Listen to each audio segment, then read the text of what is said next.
Bonjour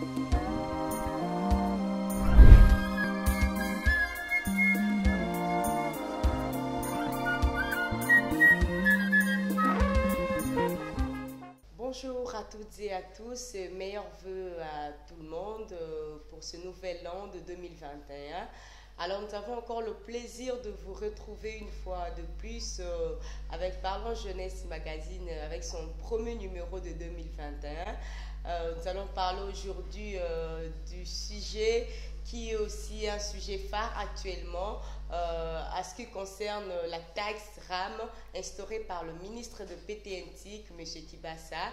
Alors nous allons essayer de débattre sur ce sujet avec M. Joël, avec qui je suis ici sur ces plateaux, qui est le président, il est en tête du mouvement national des consommateurs lésés. Avec lui, on va essayer de parler de cette taxe qui est en train de déranger la population congolaise.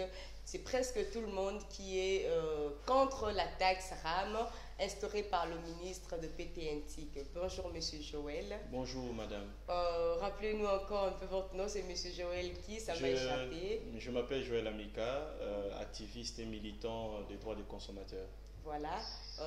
Vous pouvez nous dire en quelques mots par rapport aux initiateurs du RAM, expliquez-nous c'est quoi le RAM, parce que beaucoup de gens ne comprennent pas ce qu'est le RAM. Expliquez-nous un peu. Personnellement, je ne suis pas sensibilisateur de la taxe RAM. Je crois que les initiateurs devraient se donner aussi la peine de passer dans divers médias pour expliquer c'est quoi exactement le projet RAM.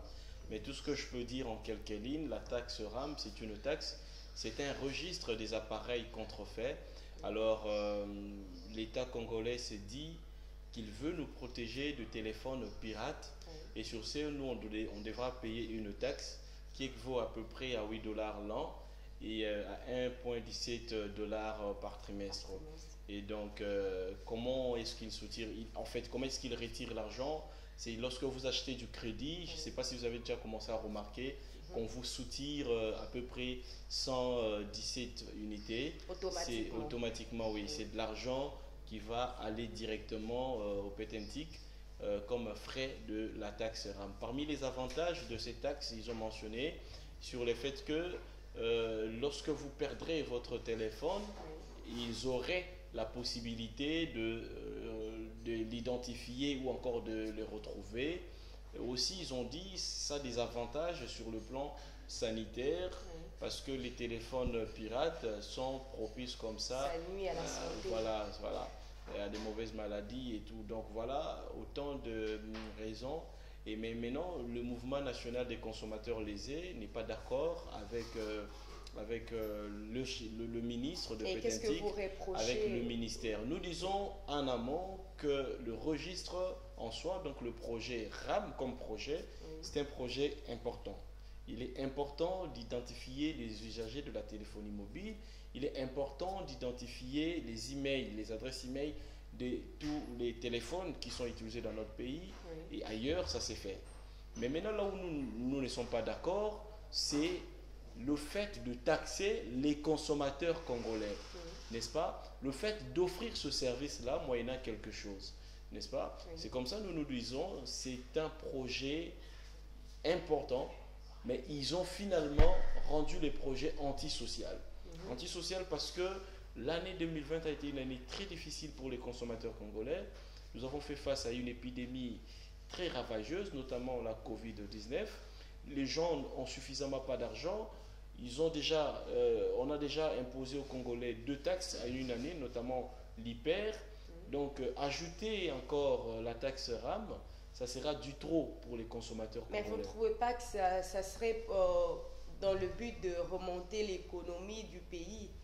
Alors, nous avons encore dit ceci, il y a plusieurs manières de le faire. C'est vrai qu'à un moment, le gouvernement avait demandé à tous les ministres de pouvoir bouger les lignes budgétaires de leur côté pour voir dans quelle mesure renforcer ou encore maximiser les recettes par secteur.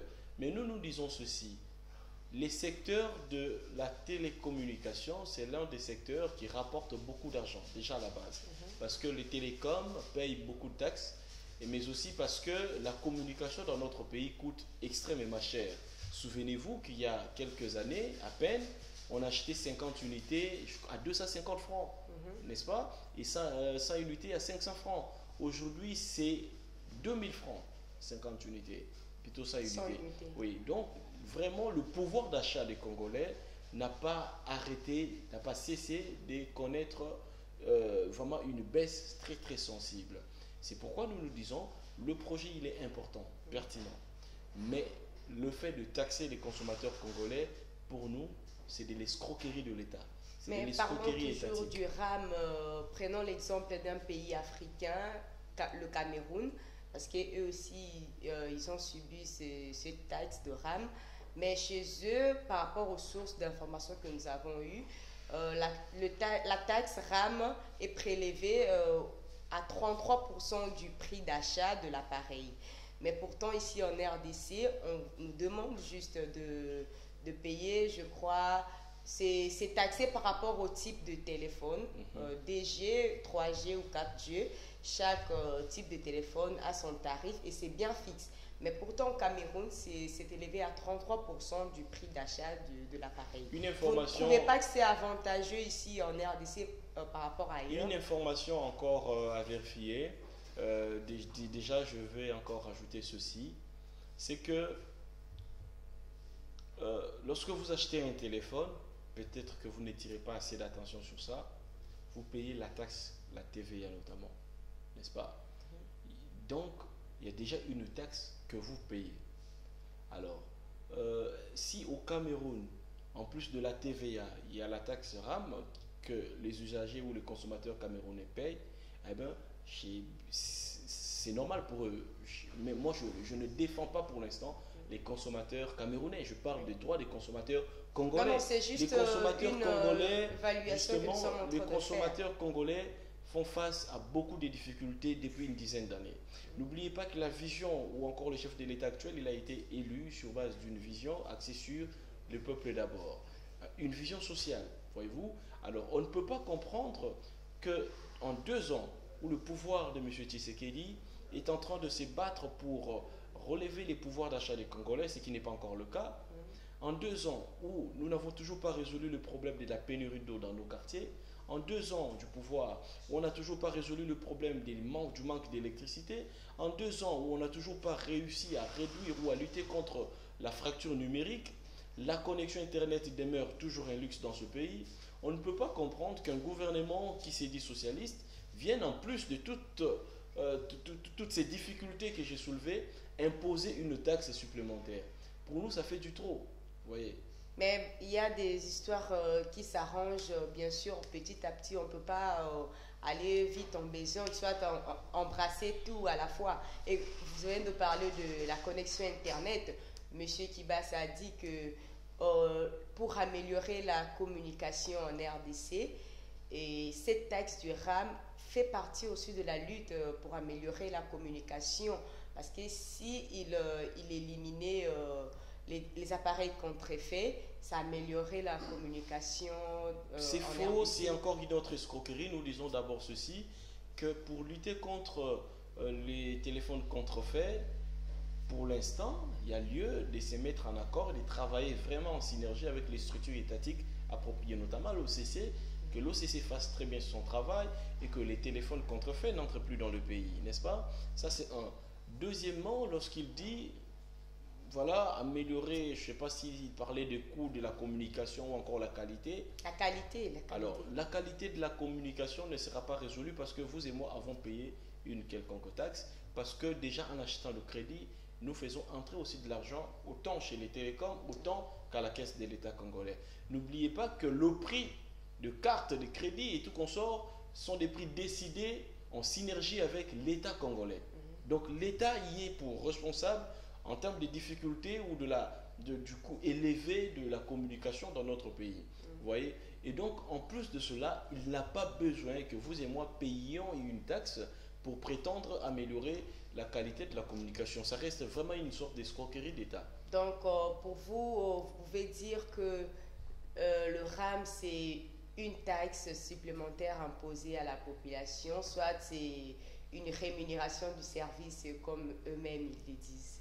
C'est une escroquerie d'État, c'est ça le mot approprié, voyez-vous, parce que souvenez-vous, le ministre Kibas a signé l'arrêté le 10 juin 2020, c'est-à-dire que quelques mois après avoir accédé au pouvoir, on se pose la question sur une étude approfondie sur la question. Souvenez-vous aussi que nous avons dénoncé il y a cela quelques jours sur le fait qu'ils sont en train de taxer les SIM au lieu de taxer les téléphones. Voyez-vous, oui. Même votre SIM qui est placé dans un modem soutire du crédit. Ça veut dire qu'il y a déjà un problème sur le plan technique.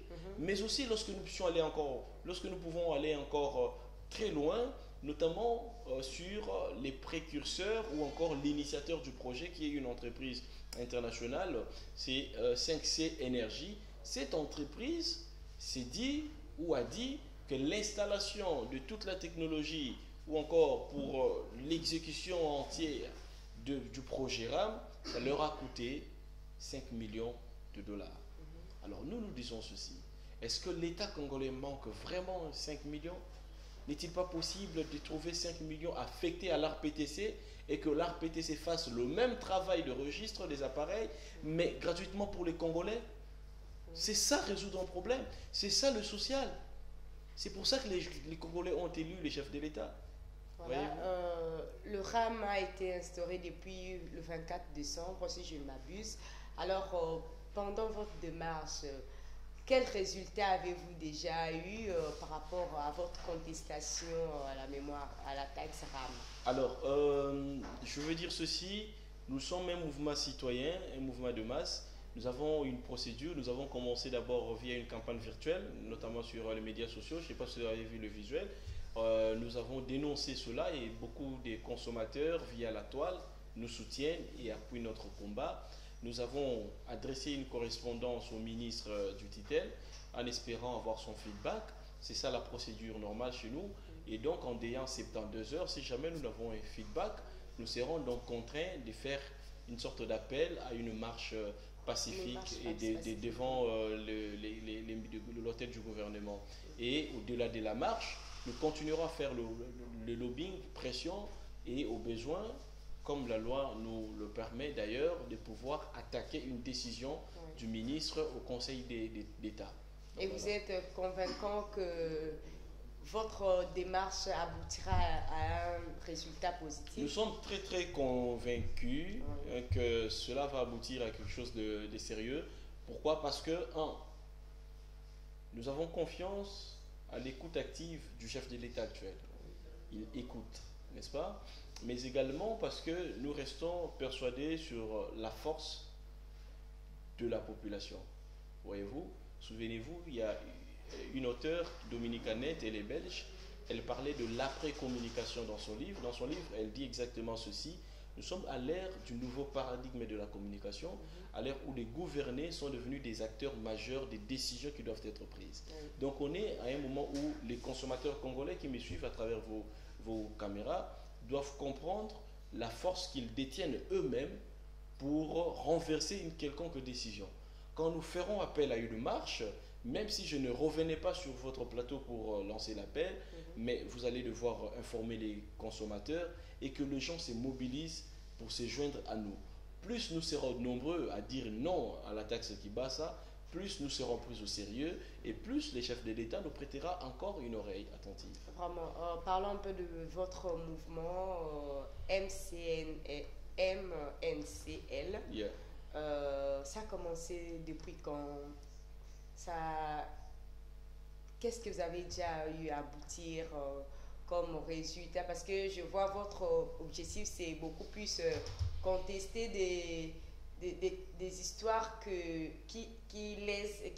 dont la population est lésée, je crois. C'est ça le but d'ailleurs. Alors dites-nous combien de choses vous avez déjà eu à contester et vous avez reçu des résultats positifs.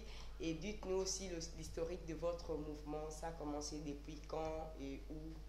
Alors, le mouvement national des consommateurs lésés, c'est une idée qui nous est venue comme ça après, c'est entre 2017-2018, après le mouvement des Congolais, des citoyens lésés, avec quelques amis que je salue d'ailleurs, Alèche, Steve Mbouyi, Lexus Légal et autres.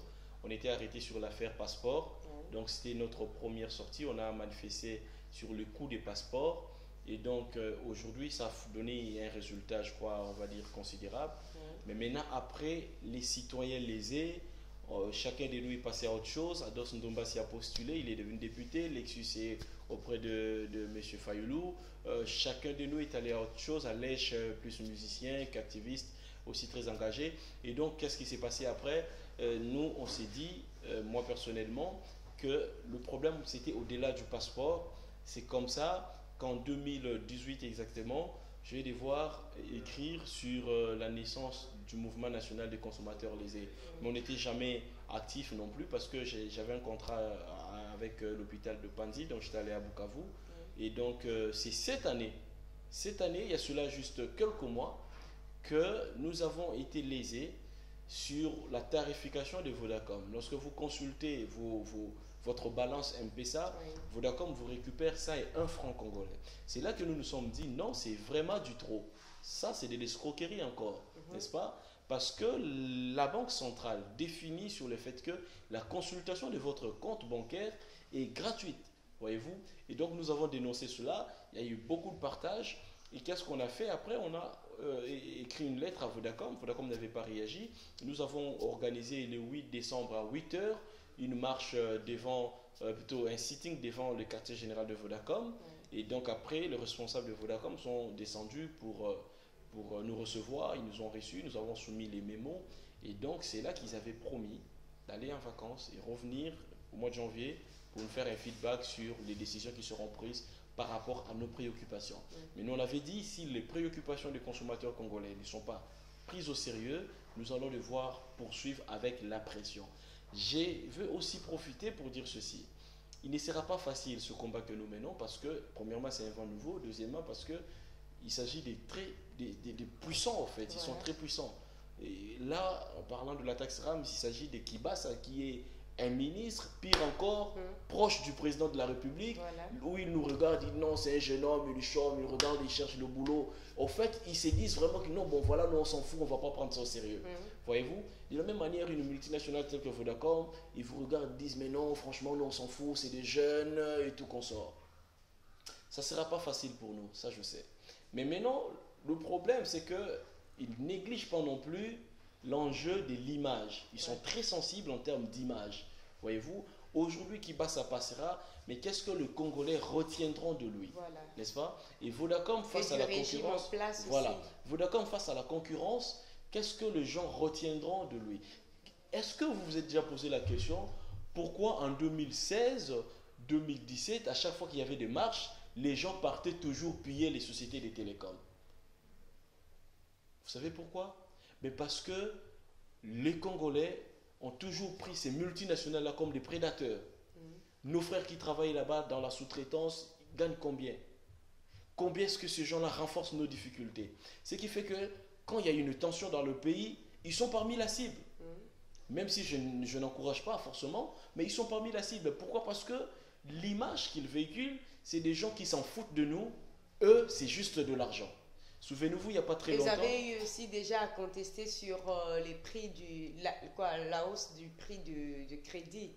Nous avons jusque-là, dans notre mémorandum adressé à Vodacom, soulevé beaucoup de points, notamment le prix de crédit, la tarification M-Pesa, les prix des transactions et autres.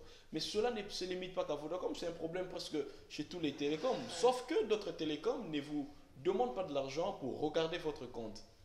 Ça, c'est la différence, vous voyez? Donc, bref, ça ne sera vraiment pas facile.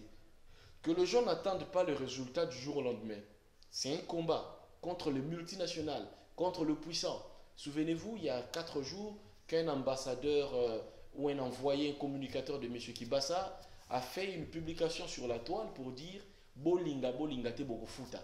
Vous avez la place à remettre ma bisoté. Vous vous rendez compte? C'est-à-dire que c'est des puissants, c'est des gens, c'est des prédateurs. C'est des gens qui nous regardent d'en bas, ils disent mais non, c'est des jeunes, ils cherchent du boulot, encore ils ont besoin d'argent. Bref, c'est ce qu'eux pensent en fait. Eux pensent que notre combat... Et vous aussi, on vous donnait cet argent. Non, vous allez justement, toujours eux pensent justement que notre combat, il est un combat lié à l'argent, à but lucratif. Mais c'est justement ça l'erreur.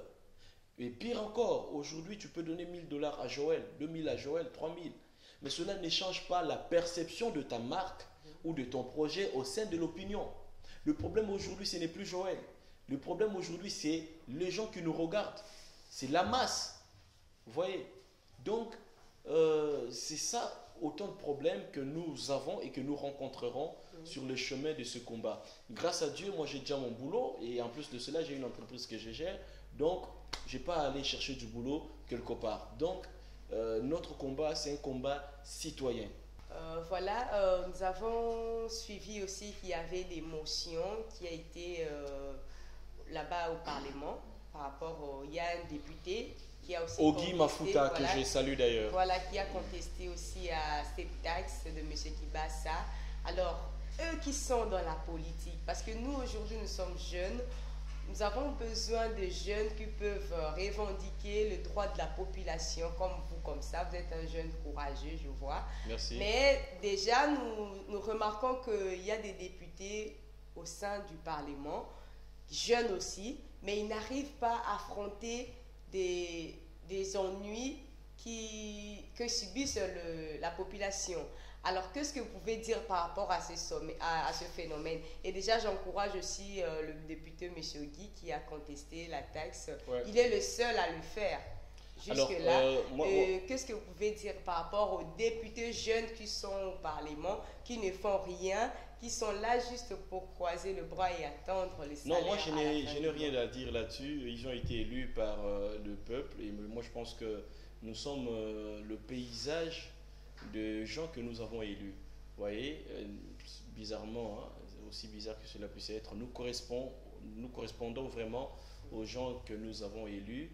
Mais moi, par contre, je pense que le problème ici, c'est aux citoyens congolais. N'attendons plus rien de la part de quiconque. Que chacun prenne sa responsabilité à main. Que chacun, à partir de chez lui, qu'il dénonce. Le média numérique sont le média par excellence pour la démocratie. N'est-ce pas? Ça donne le langage, ça accorde la parole à quiconque. Aujourd'hui, le média analogique, les gens n'y prêtent presque pas assez d'attention. Donc, à partir de votre chambre, vous pouvez filmer que vous n'avez pas d'eau, que vous manquez d'électricité. Aujourd'hui, Christian Lusakwe nous suffit à son compte Twitter qu'il a dit que hier, il a connu 5 coupures d'électricité. Et nous, on a pris ça, on a relayé sur la page, les gens ont partagé. Les gens de Massine ont dit, ah, Bissokout, ça fait 1 semaine. Bamsou a dit, ah, Bissokout, 2 semaines. Bref, c'est parti d'un compte Twitter. Il a peut-être tweeté à partir de sa chambre, encore de sa douche. Donc, pour dire que n'attendons pas assez de gens, entre guillemets, que nous appelons députés. N'est-ce pas? Que chacun de nous prenne sa responsabilité à main, que chacun de nous fasse ce qu'il y a à mieux à faire pour l'avancement de notre pays. Nous n'allons pas aussi nous empêcher de parler par rapport à la réalité que nous sommes en train de vivre actuellement en politique, parce que nous sommes aussi jeunes. C'est nous, la jeunesse d'aujourd'hui, que nous allons diriger aussi ce pays demain. Vous pouvez dire quelque chose par rapport à l'Union sacrée, parce que nous avons besoin aussi que la jeunesse puisse participer au nouveau gouvernement qui va sortir. Est-ce que vous pouvez dire quelque chose soit au président de la République, parce que nous espérons qu'il pourra aussi suivre l'émission, et dites quelque chose par rapport au nouveau gouvernement que nous attendons? Non, je ne dirai rien parce que nous, on est un mouvement citoyen, on est apolitique. Je n'entre pas dans les jeux de l'Union sacrée et autres. Nous, notre engagement, il est citoyen, il est au-delà de la politique. Nous faisons déjà ce que nous pouvons faire. Aussi vous donner votre point de vue. Si, je vais y arriver. Donc, au regard de notre combat, si le gouvernement prochain voit, voilà, s'il y a un truc qu'on peut demander au gouvernement prochain, ça sera juste de répondre aux attentes des consommateurs congolais au niveau des besoins les plus basiques. Les besoins les plus basiques aujourd'hui, c'est quoi? Nous n'avons pas d'eau, nous n'avons pas d'électricité, nous n'avons pas de route. Nous souffrons pour communiquer. La communication mensuelle en France, vous avez un abonnement d'à peu près 14 €. SMS, appel, Internet, à temps réel, tout inclus. Vous voyez? Mais ici, imaginez-vous le coût, n'est-ce pas? S'ils veulent nous aider, c'est la seule chose, c'est-à-dire que tout est clair. Aujourd'hui, vous n'avez pas besoin de mener des enquêtes pour comprendre les difficultés de la population. Moi, je n'ai rien à demander. C'est des gens qui sont issus de la communauté. Ils savent déjà que nous n'avons pas d'électricité. Moi, j'étais voisin d'un ministre en ma campagne. Avec lui, on faisait aussi deux mois et plutôt 2 semaines sans courant. Donc, on n'a pas besoin de rappeler à quiconque, qui sont des responsables, qu'ils fassent ce qu'il y a mieux à faire pour la population. Alors, merci. Nous allons demander aux régies de nous balancer une petite vidéo de 2 minutes qui va illustrer le mouvement national des consommateurs. La vision du mouvement, Il va illustrer sa vision, son historique aussi, voilà, aux régies.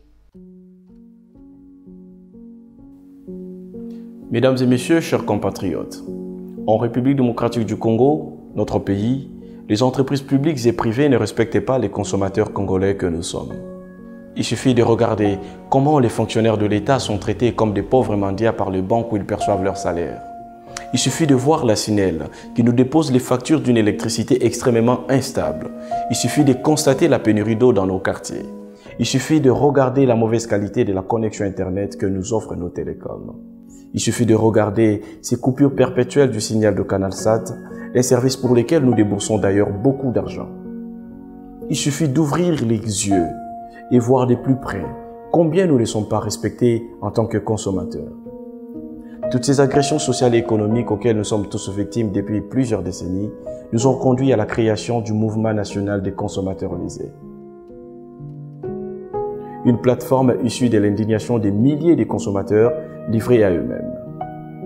Notre mission principale consiste donc à promouvoir et défendre les droits des consommateurs face à ces agresseurs socio-économiques qui ne pensent qu'à leurs propres intérêts et non à une clientèle déjà en souffrance. Ensemble, réunissons-nous comme un seul homme pour dire non, car ça doit impérativement changer. Dans son historique discours prononcé le 15 mars 1960 devant le Congrès, souvenez-vous, le président américain John Kennedy énonçait comme ça les 4 droits fondamentaux des consommateurs. Je cite, les droits à la sécurité, les droits à l'information, les droits de choisir et les droits d'être entendus.